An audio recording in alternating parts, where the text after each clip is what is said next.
Assalamualaikum warahmatullahi wabarakatuh. Saudara-saudaraku, pemirsa ru'yah yang berbahagia. Setelah lama saya tidak menyampaikan tutorial, maka pada malam hari ini saya ingin menyampaikan sebuah tutorial kepada saudara-saudaraku sekalian tentang bagaimana cara meru'yah. Saudara-saudaraku yang berbahagia, setiap muslim kita pasti mampu untuk melaksanakan atau kita untuk meru'yah baik kepada diri sendiri maupun kepada orang lain. Adapun caranya, yang pertama, seorang beru'yah itu harus memiliki referensi yang cukup atau bacaan ayat-ayat Al-Quran yang bercerita tentang jin, setan, sihir, surga, neraka, adab, dan nikmat. Kemudian orang itu harus memperbanyak istighfar, takarub, mendekatkan diri kepada Allah Subhanahu wa Ta'ala. Kemudian sering membaca doa-doa perlindungan, terutama kepada diri kita maupun keluarga kita. Yang kedua caranya adalah persiapan meru'yah. Seorang peru'yah harus membersihkan diri dari hal-hal yang berbau sihir, setan, energi negatif, buhul-buhul atau raja-raja dari dalam rumah. Kita singkirkan dan kita jauhkan. Atau mungkin kalau perlu, benda-benda yang mengandung unsur kesyirikan itu dimusnahkan. Caranya adalah dibakar sambil membaca ayat kursi. Kemudian cara meru'yah lingkungan. Seorang peru'yah harus membersihkan lingkungannya dari hal-hal yang bersifat kesyirikan. Pagar-pagar, benteng-benteng, itu harus semuanya dikeluarkan dari sudut-sudut rumah. Caranya adalah mudah. Bacakan ayat-ayat Al-Quran, kemudian tiupkan ke dalam air, sentuhkan tangan kita ke dalam air, ayat-ayat seperti ayat kursi, Al-Falaq, Al-Anas, Al-Ikhlas, dan seterusnya. Kemudian untuk mengawali ru'yah, seorang peru'yah hendaknya membaca Ya Hayu Ya Qayyum Birahmatika Astagis. Itu tadi. Kemudian mohon doa perlindungan, Allahumma a'inna ala tikrika wa syukrika wa husni ibadatik. Kemudian orang tersebut sering-seringlah membaca atau meminta perlindungan kepada Allah Subhanahu wa Ta'ala, yaitu dengan membaca Allahumma inni a'udzubika min an nusyrika bika syai'an na'lamuh wa nastaghfiruka lima la na'lamuh. Kemudian ketika meru'yah, kita melihat ada suatu reaksi, maka lakukanlah ru'yah secara inisiatif, secara individu. Orang tersebut di ru'yah secara perorangan, artinya tidak secara berjamaah ketika reaksinya frontal.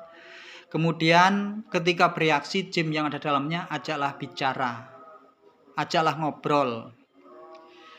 Kemudian yang kedua, dakwahi jin yang masuk ke dalam tubuh itu supaya mau bertobat, kembali ke jalan Allah Subhanahu wa Ta'ala, dan dikeluarkan. Bagi yang berontak, kalau ada jin yang memberontak, melawan, atau justru membaca Al-Quran, yaitu berikan perlakuan fisik. Caranya adalah tekan di daerah sensitif, di aliran-aliran darah, seperti salah satunya di antara ibu jari dan jari telunjuk di sininya, di antara jempol kaki dengan jari sebatnya, kemudian di tengah-tengah antara titik puting susu di sininya, di dada, kemudian di atas, di bawah pusar ditekan, pusarnya ditekan, kira-kira dengan kekuatan 3 kilo, berniat untuk menghancurkan jin yang tetap membandel tadi dengan membacakan ayat yaitu surat Ad-Dukhan ayat 43 sampai 44 yang berbunyi Inna sajarata zakum ta'amul asim kal muhli yu'li fil butun kakol yilhamim hutuhu waqtiluhu ila sawa'il jahim summa subu pokorosihi ada bil hamim tuk innaka anta azizul karim inna hada ma kuntum bihi tamtarun.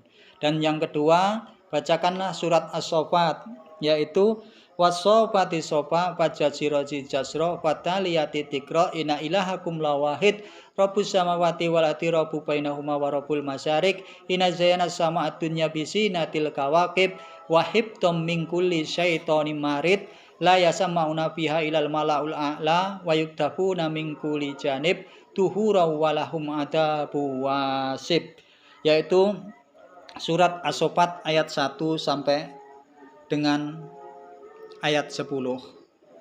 Kemudian saya anjurkan juga lewat tutorial ini bantu saudara kita yang sedang mengalami gangguan dengan air atau diberi minum air dengan dibacakan ayat-ayat tertentu. Kenapa pakai air? Karena air ini adalah benda cair yang ia akan mampu menembus ke seluruh otot-otot tubuh manusia, menembus ke aliran-aliran di mana di situ jin bersembunyi, maka bacakanlah karena di titik lemahnya di situ. Kemudian caranya dekatkan mulut kita ke air yang kita bacakan tadi, atau mungkin kita pandang air tadi, atau mungkin kalau mungkin telunjuk kita masukkan ke dalam air tadi dengan dibacakan ayat-ayat tertentu dan bermohon kepada Allah, mudah-mudahan air tersebut menjadi penghancur kekuatan jin yang mempengaruhi.